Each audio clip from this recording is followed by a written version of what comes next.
ለዛ ነው ካላነሰችም አልፈለገችሽም ማለት ነው እንዴ? ምን ነው ሳላውቅ ጥፋት አጠፋው እንዴ? ግን ልጅ ማንና ምን እንደሆንሽ አናውቅም። ምናልባትም እኮ ጥሩ ልጅ ልትሆኚ ትችያለሽ፣ አናውቅም። ግን ደግሞ በጥሩ ሰዓት አይደለም ወደዚህ ቤት የመጣሽው። ስለዚህ ወደዚህ ቤት ባትመጪ ጥሩ ነው። አዲስ ሰው አምነን የምንቀበልበት ጊዜ ላይ አይደለንም። ወይኔ ፈጣሪ ምን ላድርግ? በምን ቀን ነው ግን ወደዚህ ቤት የመጣሁት? ያው ግን በጣም ብቸኛ ነኝ፣ ጓደኛ ያስፈልገኛል። ለዛ ነው ጽጋ የመጣሁት። ሊሆን እኮ ይችላል፣ ግን በቃ አያስፈልግም።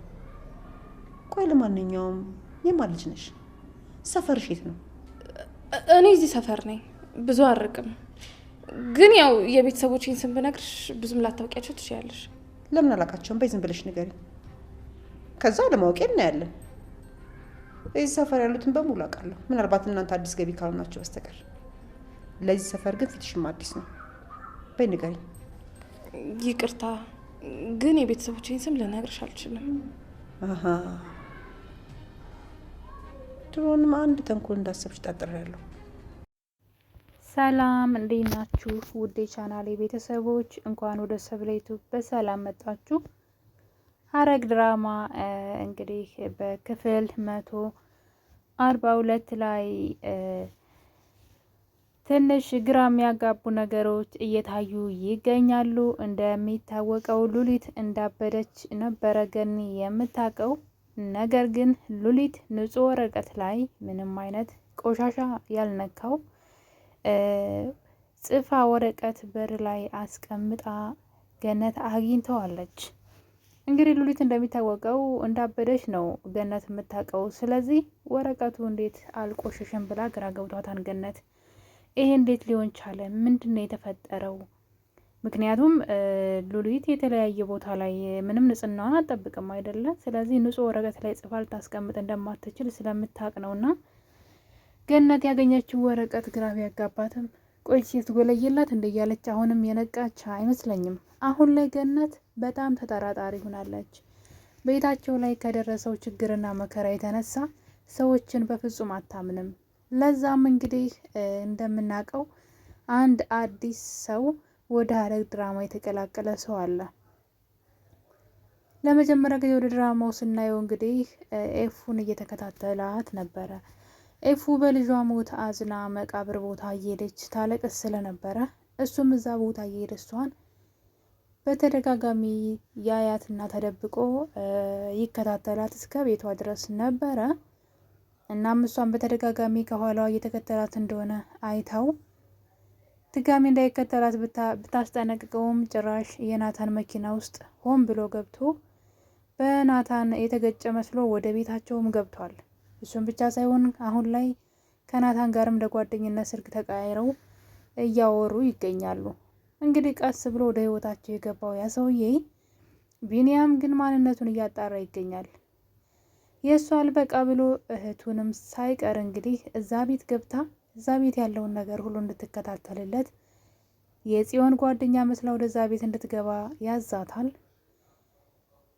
እዚህ ቀደም ስትገባ ገኒ ተደብቃ ፎቶ አንስታ ለናቱ ልካለት ነበረ። አዲስ ሰው ወደዚህ ቤት መታለች፣ የጽዮን ጓደኛ ነኝ ነው የምትለው። እንደዚህ አይነት ጓደኛ ጽዮን ኑሯት አያውቅም። ስለዚህ ምን ትላለህ ብለው ነበርና እሱም እንግዲህ ተከታታያቸው ቢላትም ልጅቷ ስለደበራት ወጣ ሄዳ ነበረ።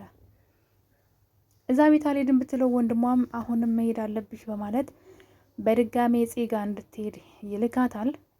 እና የቃል እህት ማለት ነው ኤደን እንግዲህ ስሟ በዚህኛው ድራማ ላይ ስሟ ማን እንደሆነ በደንብ አላወቅኩትኝም፣ ግን ኤደንን ነው ማለት ነው። ኤደንም ወደዛ ቤት ትሄዳለች። ገነትም ካስገባቻት በኋላ ማነሽ፣ ሰፈርሽ የት ነው፣ የማነሽ ልጅ ብላ ትጠይቃታለች። ልጅቷን በፍርሃት እኔ እዚህ ሰፈር ነኝ እያለች ትናገራለች። ከዛ የቤተሰቦች ስም እንድነግር ይፈልጋለሁ፣ እዚህ አካባቢ ያሉ ሰዎችን ሁሉንም አውቃቸዋለሁ ትላታለች ገኒ። ልጅቷ ግን ፈራችና የቤተሰቦቿን ስም መናገር አልፈለገችም። በዛን ጊዜ ገነት ምናልባት ጥሩ ልጅ ልትሆኝ እኮ ትችያለሽ፣ ነገር ግን አሁን የመጣሽበት ጊዜው ራሱ ጥሩ አይደለም፣ እኛ ብዙ ችግር አለብን፣ የማናውቀውን ሰው አንቀርብም እያለች ነው ገኒ። ምክንያቱም እንግዲህ የቤዛ አባት ሲሞቱ እንግዳ ሰዎች ወደ ቤት መጥተው ነበረ፣ የኤፉ ጓደኛ ነን በሚል ማለት ነው። የሆነ ነገር ብቻ ኤፉ ስትታገትም እንደዛው በቃ አዳዲስ ሰዎች ጓደኛ እያሉ ወደ ቤታቸው ይገቡና ብዙ ነገሮቻቸው እንዳበላሹባቸው ታውቃለች። ያፌት የናታን ጓደኛ ነኝ ብሎ ገብቶ ነው ህይወታቸውን ሲኦል አድርጎባቸው የነበረው። እና ገነት በጣም ጎበዝ ሆናለች። አሁን ላይ ሁሉንም ሰው ትጠራጠራለች። ነገር ግን አንድ ነገር ግን አልገባትም። ብትጠራጠርም ግን ሉሊት ያስቀመጠችው ወረቀት ግን ግራ ገብቷታል። እንዴት በንጹህ ወረቀት ልትጽፍልኝ ቻለች በማለት ግራ ገብቷታል በጣም። ዛሬ ምን ነው አልመጣሽም? እርቦኛል፣ ለስላሳ ማምጭልኝ የሚል ጽሁፍ ጽፋ በሩ ላይ ሰክታ አስቀምጣላት ሄዳ ነበረ። በዚህ የተነሳ ገነት ምንድነው እየተፈጠረ ያለው፣ ሉሊት እንዴት እንደዚህ ልጽፍ ቻለች ብላ ግራ ገብቷታል። በሌላ በኩል ደግሞ ፂ እንግዲህ አስቀያሚ ጸባይዋ ማለት ነው። የፂ ጸባይ ግን መቀየር አለበት። በጣም ነው የሚያስጠላው ጸባይዋ። ወይም ደግሞ ቢኒ በህይወት እንዳለና ወንድሟ በህይወት እንዳለ ማወቅ አለባት እንጂ በዚህ ከቀጠለች የፂ ጸባይ መጀመሪያ ላይም ድራማው ላይ ብዙ የሰራችው ነገር አልነበረም። አሁን ደግሞ ብሶባታል። እውነት ለመናገር ከሆነ የፂ ካራክተር ደስ አይልም፣ ደስ አትልም። ሲጀመር የሆነ መሀል ላይ ደህና ነበረች።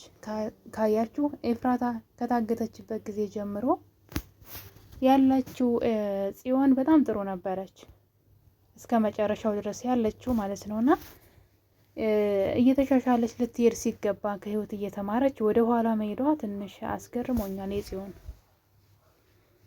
እንዴት ወደ ኋላ ጸባይ ወደ ድሮ ጸባይዋ ትመለሳለች? እንደ ሌላ የምትሰራው ጥሩ ነገር የለም። እንዴት እንደሆነ አላውቅም። የዚህ ጸባይ ግን በጣም ነው የሚደብረው እዚህ ላይ ማለት ነው። በተለይ ለገነት ያላት ንቀት፣ የፈለገ ቀበጥ ልትሆን ትችላለች። ገነትን እንዴት ከፍ ዝቅ እንደምታረጋት ከሱ አልፎ እንግዲህ በዛሬው ክፍል ማለት ነው ቤት ውስጥ ገነት ብቻ ነበረች። ኤደንም ወደ ቤት ትመጣ ነበረ። ነገር ግን ገነት በፍጹም በዚህ ሰዓት አዳዲስ ሰዎችን አናስተናግድም፣ ውጪ፣ ድጋሜ እዚህ ቤት እንዳትመጪ፣ ጽዮን የምትባልም የለችም፣ ከፈለግሽ ደውይላት ብላ ከቤት ገፈታትራ ታባረራታለች። ልጅቷን በድንጋጤ ወጥታ እንግዲህ ለወንድሟ ሁለተኛ ወደዚህ ቤት እንደማትመለስ ነግረው ብትሄድም ገነት ግን ወደ ቤት ከተመለሰች በኋላ ለናታን በመደወል ከዚህ ቤት ከዚህ በላይ መቆየት አልፈልግም፣ ናታን ወደ ቤት መመለስ አለብኝ፣ ልጅም ደግሞ እህት በምታደርገው ነገር እየተናደደ ነው፣ እኔን ከፍ ዝቅ በምታደርገኝ ሰዓት ትለዋለች። እባክሽ ግን ልጅቷ ማን አላት ትንሽ ታገሽ እያላት ነበረ። እንግዲህ እነዚህን ነገሮች ሳትሰማ አትቀርም። ምናልባት ልጅቷ መታ ገፍትራ እንዳስወጣቻት ነው ከዚህ ቤት እንዳትድጋሚ እግሯ እንዳይረግጥ እንደነገረቻት ነግራት ይሆን ባናቅም፣ ግን ገነት ወደ መታጠቢያ ቤት ድንገት ስትገባ ነበረ። ነገር ግን ጽዮን ገነትን ወደ መታጠቢያ ቤት ገፍትራት በሩን ጥርቅም አድርጋ ቆልፋባት ሄዳለች። ገነትም እንግዲህ ከዛ ውሃ ደግሞ ውሃ ትጨምርበታለች ወደ በትሩም ውስጥ ማለት ነው። እናም ገነት እየቆየች ትንፋሽ እያጠራት ትመጣለች። የሚረዳት ሰው ቤት ውስጥ ምንም አይነት ሰው የለም። በሩንም በላዋ ላይ ቆልፋባት መታጠቢያ ቤት ውስጥ ትታት ሄዳለች። ገነት ትንፋሽ ሲያጥራት ልጇ ጋር ብትደውልም ማንም ሰው ሊያነሳላት አልቻለም። በመጨረሻ ግን ገነት እራሷን ስታ ወድቃለች። እንግዲህ እዚህ ድራማ ላይ መቼም ገነትን እንደማይገሏት ተስፋ አደርጋለሁ። ገነት በጣም ብዙ መኖር ያለባት ብዙ ደስታ ማየት ያለባት ሴት ናት። ምክንያቱም እድሜ ልኳን የቤት ሰራተኛ ሁና ኤፍራታን ስታሳድግ ነው የኖረችው እዛ ቤት።